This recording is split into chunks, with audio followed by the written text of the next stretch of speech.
Before we read the text this morning, I thought we'd go back in Jacob's story and kind of bring us to where we are in chapter 32. So Jacob is a twin. I don't know if you guys remember that. His twin brother Esau came out of his mother's womb first, but Jacob was grabbing is what it says, at his brother's heel. And so the name Jacob means heel grabber. And then that has become known as usurper, right? Like if you're a heel grabber, kind of means that you're grabbing at someone's heels or always trying to get power from another or get ahead, right? So Jacob's name describes him as one who always is working to get power, even if he has to connive his way into it or cheat his way into it. And so you remember the story of how Jacob bought his older brother Esau's birthright with a bowl of soup, right? And then there's yet another story about how his mother, Rebekah, helped him trick their father, Isaac, into giving Jacob the family blessing instead of Esau. And so although Jacob is the younger of the twins, he has squirmed his way into attaining all the legal and even the spiritual rights of the eldest son. Now his brother Esau, as you can imagine, didn't really like him. After Esau lost his birthright and realized what had happened, and then lost his blessing and realized what had happened, Esau threatened Jacob's life, and Jacob ran away. So you see, up to this point, Jacob had been a cheater, a usurper, not a fighter. So faced with the threat of his brother wanting a fight, Jacob ran away. And while he was away, he met his match with his conniving, cheating father-in-law, Laban, right? We talked about that last week. Laban tricked Jacob into marrying both his daughters, right? Jacob wanted to marry one, but Laban, trickier than Jacob, connived his way into Jacob marrying the other daughter first, and then the daughter that Jacob wanted. Now, we read about that last week. So Jacob was honorable, we see. We see a change is happening in Jacob. He settles down with these two wives. He works hard. He even amasses a large herd of sheep for himself. And eventually, Jacob decides it's time to go back home and face his brother. And this brings us to our story today. Before they arrive, Jacob sends messengers with gifts ahead of him to his family to meet Esau. The messengers come back and they say, Esau is traveling to meet us, and he's bringing 400 of his men with him. I'd be a little scared, right? So that's where Jacob is. Jacob sends his family across the river. Not quite the most courageous of patriarchs, I can imagine. And then he lingers by himself on the other side of the river. Now, the story doesn't tell us why, but here we will listen to the rest of the story. I'm going to read it from the Common English, if you'd like to read along. It's Genesis chapter 32, and I'm starting with verse 22. Jacob got up during the night and took his wives, his 2 women servants, and his 11 sons, and crossed the Jabbok River, shallow water. He took them and everything that belonged to him, and he helped them cross the river. But Jacob stayed apart by himself, and a man wrestled with him until dawn broke. When the man saw that he couldn't defeat Jacob, he grabbed Jacob's hip and tore a muscle in Jacob's hip bone as he wrestled with him. The man said, "Let me go, because dawn is breaking." But Jacob said, "I will not let you go until you bless me." And he said to Jacob, "What is your name?" And Jacob said, "Jacob." And then the man said, "Your name won't be Jacob any longer, but Israel, because you have struggled with God, with men, and won." Jacob also asked, "Tell me your name." But the man said, "Why do you ask for my name?" And he blessed Jacob there. And Jacob named the place Peniel, because I've seen God face to face, and my life has been saved. The sun rose as Jacob passed Peniel, limping because of his thigh. Therefore, Israelites don't eat the tendon attached to the thigh muscle to this day, because he grabbed Jacob's thigh muscle at the tendon. The word of the Lord. Thanks be to God. So Jacob sends his family on ahead, and he stays behind, and while he is alone, a man appears. The scriptures never tell us who the man is, what his purpose is. Is the man representative of God, an angel? Is the man Jacob wrestling with himself? Does the man represent a fight he will have with his brother? We don't know. And for that, I was glad that Beth Tanner, one of my Old Testament professors at New Brunswick Seminary, said, since it doesn't tell us who it is, maybe that's not the purpose of the story. Instead, she suggests that we look at the fight itself. In this fight, Jacob is wounded. She says the encounter left a mark. Jacob did not give up the fight. The man did. Jacob was tenacious, and at daybreak, he won the match by refusing to let go. I was reading Beth's thoughts about this text in a website that I frequent called Working Preacher. And so this is what she writes next. She says, life is sometimes like that. Things happen that cannot be rationalized or easily understood. We survive by nothing more elegant than not giving up.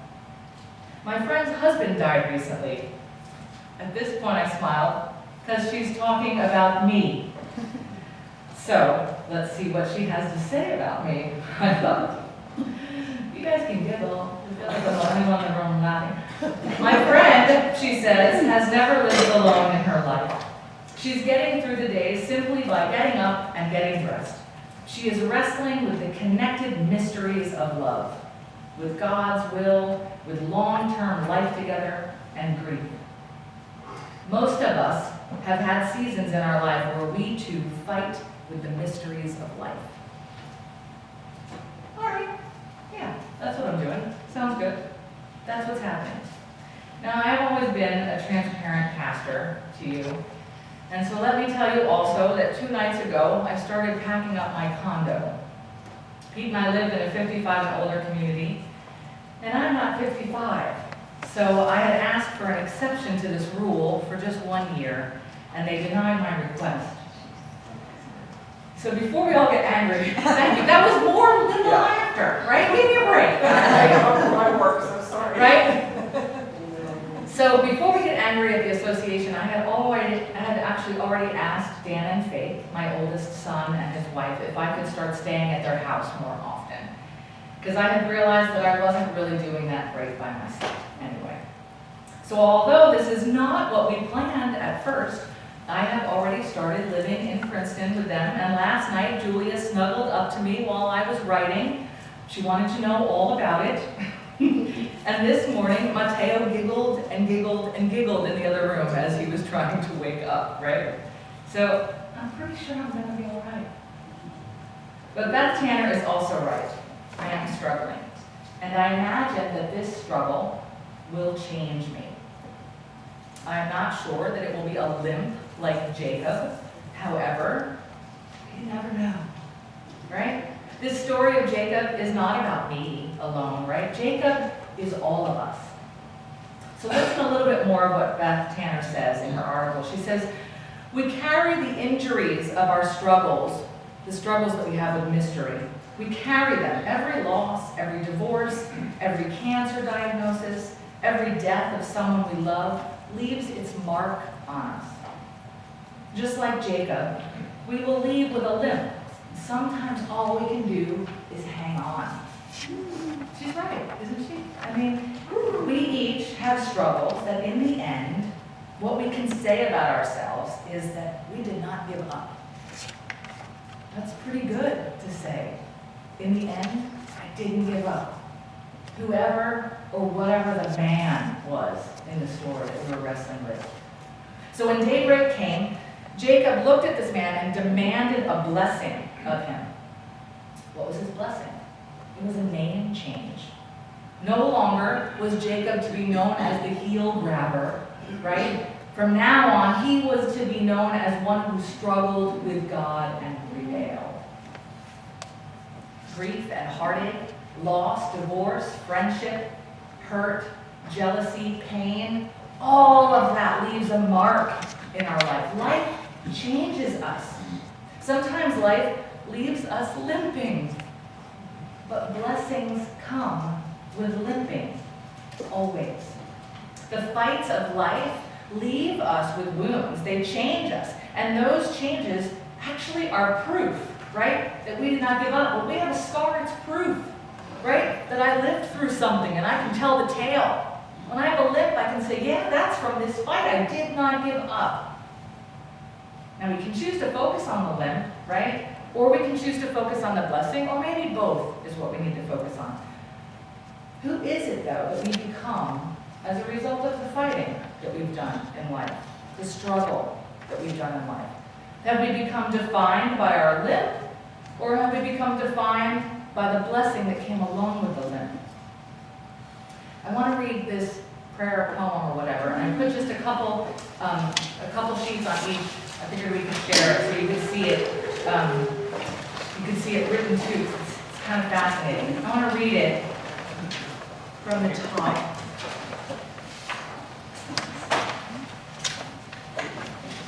Sharing is good.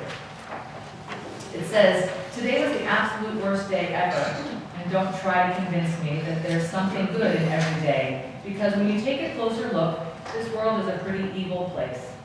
Even if some goodness does shine through once in a while, satisfaction and happiness don't last. And it's not true that it's all in the mind and heart, because true happiness can be obtained only if one's surroundings are good. It's not true that good exists. I'm sure you can agree that the reality creates my attitude. It's all beyond my control, and you'll never in a million years hear me say that today was a good day." Now I'm going to read it from the bottom. Did you see that coming?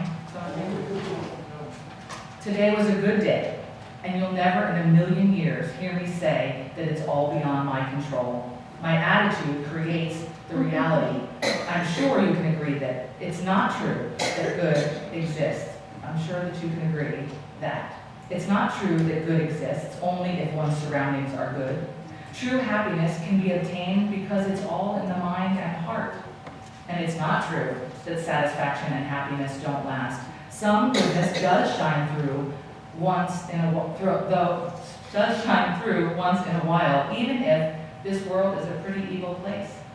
Because when you take a closer look, there's something good in every day. And don't try to convince me that today was the absolute worst day ever." Monday. Right? Life will present wrestling matches. That's just true. And sometimes the best thing that we can do is hang on. Life will most certainly change us, maybe even leave us limping. Right? It's hard to imagine when we think of Abraham, Isaac, and Jacob, that Jacob walked with a limp. Right? The patriarch, Jacob. Jacob had the 12 sons of Israel. Right? Jacob became Israel. Israel had a limp. Make no mistake, though, with every limp comes blessings. Blessing will always come with a limp. Might we be those who demand the blessing? Limping comes with blessings. Amen. Amen. And with our limps, whatever they look like, each of us individually, our scars from hanging on too long, let's approach the table together. Mike. Stop him. In our life.